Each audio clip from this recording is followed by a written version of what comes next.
Narkotikning eng katta minusi haromligi. Bitta narkotik sababli qancha yo'qotishlar bo'lyapti atrofingda. Ayolingning bo'lgan munosabati, otani, onani xato qilganing, o'zingning xulqing o'zgarishi, sen odamlarning ko'ziga yomon ko'rinib qolyapsan, senga nisbatan adolatsizlik bo'lib ketyapti. Bitta narkotik sabab.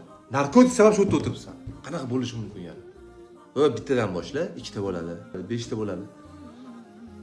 Ruhiyatingni pusita bor. Katta uşerb bor. Bu o'zidan o'zi tiklanib qolmaydi. Ruhiyatda, imonda. O'zidan tiklanib qolmaydi bu. Shu 70 bor-ku, bosib turibdi hozir. Bunga oziqa kerak, ma'naviy. Birinchi o'rinda qiladigan ishing ma'naviy oziqani to'ldirib olishing kerak, oziqlantirishing kerak. Yozsam, hamma narsani ildizi mana qalbda. Ildizi qalbda keyingi qiladigan ishimiz ham dunyoqarashni o'zgartirish kerak bo'ladi. O'zi avtomatik o'zi mana ruhiyatni tiklab olsang, qalbni o'z dunyoqarash o'zgaradi.